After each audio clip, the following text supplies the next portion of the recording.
우리가 모르는 길을 갈 때, 또 처음 가보는 길을 나설 때 지도나 약도가 필요합니다. 또 요즘에는 가장 쉽고 빠르게 갈 수 있는 방법이 있죠? 네, 내비게이션입니다. 그렇다면 우리의 인생길을 가는데 도움을 받으려면 어떻게 해야 할까요? 먼저 그 인생길을 경험해본 선배나 어른에게 물어보면 큰 도움이 됩니다. 하지만 우리의 인생길을 더 확실하고 실수가 없는 방법이 있습니다. 무엇일까요? 네, 우리 인생의 인도자 되시는 하나님께 인도함을 받는 것입니다. 본문의 학습 주제는 하나님은 우리의 인생의 인도자이시다입니다. 학습의 목표는 우리의 인생의 인도자 되시는 하나님을 신뢰하며 따를 수 있다입니다. 오늘 본문은 야곱의 가족들은 가나안 땅에서 내린 극심한 기근을 피하여서 애굽으로 내려갔습니다. 요셉이 애굽의 총리였을 때에는 애굽에서 존중받고 살았지만 시간이 흐른 뒤에 애굽 사람들은 점점 번성해가는 이스라엘 자손들을 두려워해서 그들을 노예로 삼았습니다. 그리고 430년이 지난 다음에 이스라엘 백성들은 애굽에서 해방되게 되었습니다. 애굽에서 나온 이스라엘 백성들은 그들의 조상에게 주시려고 약속하신 가나안 땅으로 가려고 하였습니다. 하지만 거칠고 황량한 광야길을 지나가는 그 여정은 결코 만만치 않은 길이었습니다. 가야 할 방향도 가늠할 수 없는 곳이기 때문입니다.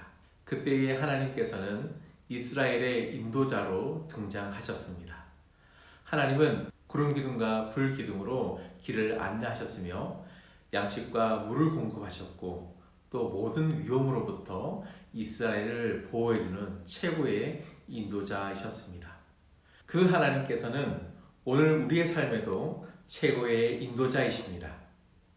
이제 공과책을 살펴보시면서 진행하겠습니다. 3과 내 인생의 내비게이션. 먼저 자녀들과 함께 성경책을 찾아서 본문을 읽으시면 됩니다. 그들이 숲곳을 떠나서 광야 끝 에담의 장막을 치니 여호와께서 그들 앞에서 가시며 낮에는 구름 기둥으로 그들의 길을 인도하시고 밤에는 불 기둥을 그들에게 비추사 낮이나 밤이나 진행하게 하시니 낮에는 구름 기둥 밤에는 불 기둥이 백성 앞에서 떠나지 아니하니라.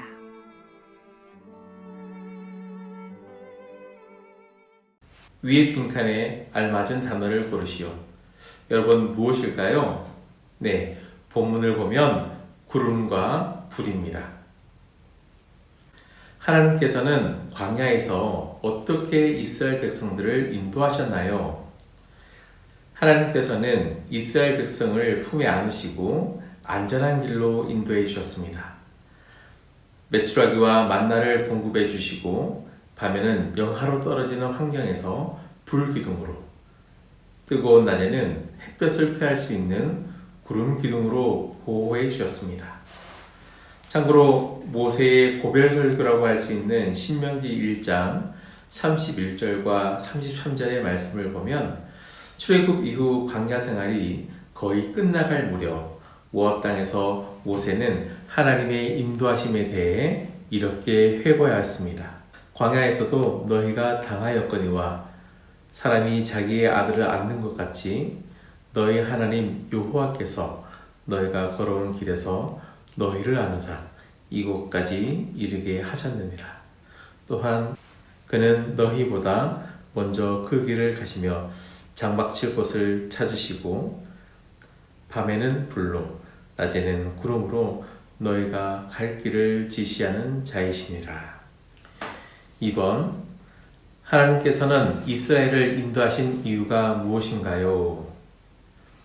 먼저 출애굽기 1장 7절과 8절 말씀과 출애굽기 3장 7절 8절의 말씀을 참고하시면 많은 도움이 됩니다. 하나님은 이스라엘 백성의 고통을 분명히 보고 그 부르짖음을 듣고 근심을 알고 백성에게로 내려오셨습니다. 참고 말씀으로 신명기 7장 6절에서 9절 말씀에 너는 여호와 내 하나님의 성민이라 내 하나님 여호와께서 지상 만민 중에서 너를 자기의 백성으로 택하셨다니 여호와께서 다만 너희를 사랑하심으로 말미암아 또는 너희의 조상들에게 하신 맹세를 지키려 하심으로 말미암아 자기의 권능의 손으로 너희를 인도하여 내시되 너희를 그 종되었던 집에서 애굽 왕 바로의 손에서 속량하셨나니 그런즉 너는 알라 오직 내 하나님 여호와는 하나님이시요 신실한 하나님이시라. 바로 조상들의 약속 때문에 하나님께서 이스라엘을 인도하셨다는 것을 알 수가 있습니다. 지난번에 말씀드린 것처럼 자녀들과 함께 이 공과책을 쭉 읽어 내려가시면 됩니다.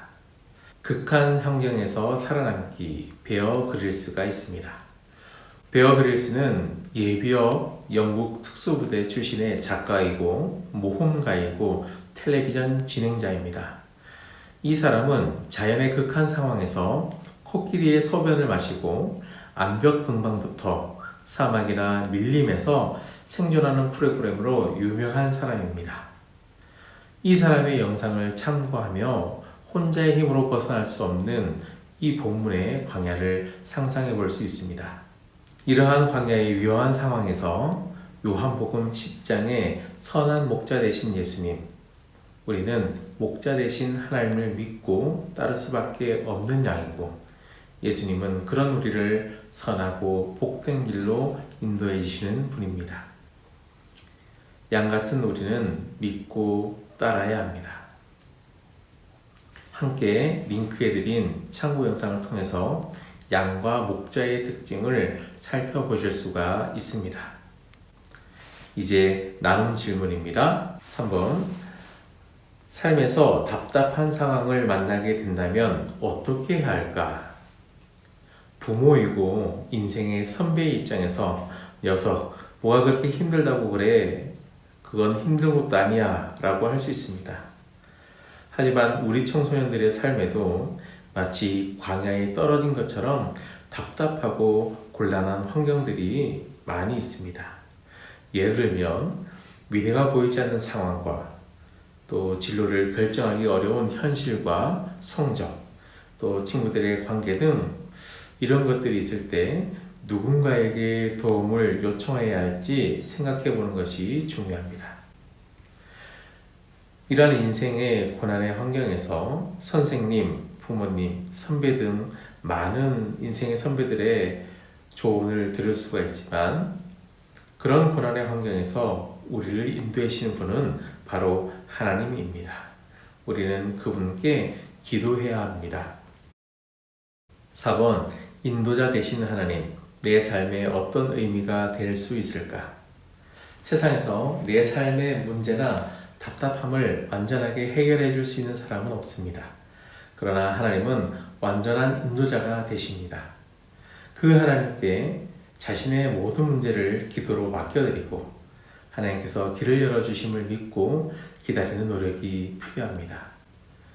이러한 경험이 쌓이면 우리의 자녀들은 스스로 하나님께서 내 인생의 인도자가 되신다라고 고백할 수 있습니다.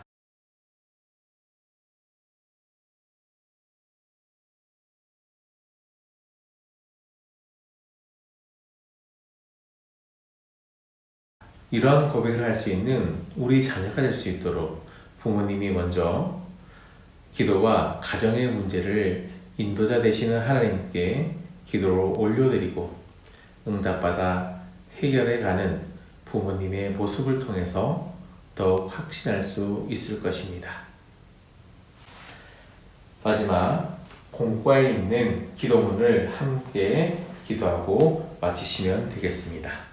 우리의 인도자 되시는 하나님, 우리가 세상에 살아가야 하는 삶이 광야 생활처럼 길도 보이지 않고 온갖 위험과 도전이 가득하고 필요한 것이 제대로 채워지지 않아서 부족함을 느낍니다. 그렇지만 이스라엘 백성들을 광야에서 구름과 불기둥으로 인도해 주셨던 하나님을 바라보며 선한 목자로서 우리의 삶의 인도자 되시는 하나님을 믿고 의지하게 하옵소서. 예수 그리스도의 이름으로 기도드립니다. 아멘.